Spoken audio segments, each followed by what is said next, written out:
করা বাড়ি কিনছেন বা এমন জায়গার উপর বাড়ি করেছেন, নতুন বাড়িতে ঢুকেও আপনাদের রোগ ব্যাধি শুরু হয়ে গেল, পরিবারের সব সদস্যরা রোগে ভুগছে এবং আর্থিক উন্নতি থেকেও আপনারা পিছিয়ে যাচ্ছেন এবং একজনের পর একজন দেখছেন বয়স্ক ব্যক্তিরা মারা যাচ্ছে আপনার বাড়িতে। ফেসবুক পেজে যে টোটকাটি দেওয়া আছে তার ব্যাখ্যাগুলো কিন্তু প্রত্যেকটাই ইউটিউব চ্যানেলেও দেওয়া রয়েছে। তো আপনারা দুটো দিকেই আমাকে ফলো করতে পারেন, আর ফলো আর সাবস্ক্রাইবার যদি করে রাখেন তাহলে আপনাদের সমস্যার সমাধানের টোটকা পেতে প্রতিনিয়ত আপনাদের কাছে পৌঁছে যাবে।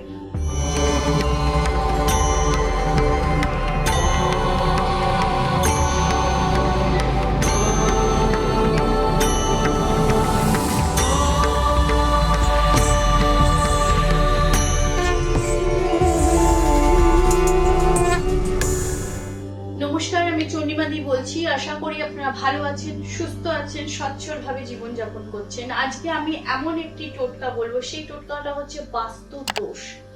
বাস্তু দোষ বা অনেকে তৈরি করা বাড়ি কিনছেন বা এমন জায়গার উপর বাড়ি করেছেন, নতুন বাড়িতে ঢুকেও আপনাদের রোগ ব্যাধি শুরু হয়ে গেল, পরিবারের সব সদস্যরা রোগে ভুগছে এবং আর্থিক উন্নতি থেকেও আপনারা পিছিয়ে যাচ্ছেন এবং একজনের পর একজন দেখছেন বয়স্ক ব্যক্তিরা মারা যাচ্ছে আপনার বাড়িতে, বা তৈরি করা বাড়িতেও হতে পারে, বা যে ভূমির ওপর আপনি বাড়ি করছেন সেটা তো হতে পারে।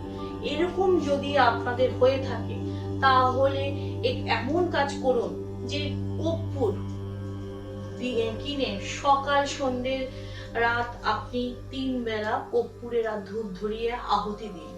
দেখবেন কিছু যদি আপনার বাড়িতে কোনো বাস্তু দোষের প্রবলেম হয়ে থাকে তাহলে এই কর্পূরের আহুতিতে অনেকটাই কেটে যাবে। তো এইটা কাটানোর পর আপনারা কর্পূরের আহুতি যে কালিটা হয় সেই কালিটা আপনি যে পুড়ে গেলে যে জায়গাটা কালো হয়ে যায় সেই কালিটাকে কালো সর্ষের তেল দিয়ে ভালো করে মাখিয়ে সেটা দিয়ে ঘরের দুয়ারের সামনে আপনি স্বস্তিক চিহ্ন এঁকে দেবেন। দেখবেন আপনার বাস্তু দোষের থেকে আপনি অনেকটা রেহাই পাচ্ছেন। আর এই টোটকাটি করার পর আপনি আপনার বাস্তুতে বা আপনার নিজের গৃহে কেমন আছেন আমাকে অতি অবশ্যই জানাবেন, এবং এই টোটকার বিষয়ে করতে গেলে কোনো রকম অসুবিধা বোধ হলে আমাকে অতি অবশ্যই ফোন করবেন। ফেসবুক পেজে যে টোটকাটি দেওয়া আছে তার ব্যাখ্যাগুলো কিন্তু প্রত্যেকটাই ইউটিউব চ্যানেলেও দেওয়া রয়েছে। তো আপনারা দুটো দিকেই আমাকে ফলো করতে পারেন, আর ফলো আর সাবস্ক্রাইবার যদি করে রাখেন তাহলে আপনাদের সমস্যার সমাধানের টোটকা পেতে প্রতিনিয়ত আপনাদের কাছে পৌঁছে যাবে। তো ফলো আর সাবস্ক্রাইবটা অতি অবশ্যই করবেন, এবং আপনাদের যারা এরকম বন্ধু আত্মীয় স্বজনরা ভুগছে তাদের কাছেও এই টোটকাটি পৌঁছে দেবেন। নমস্কার।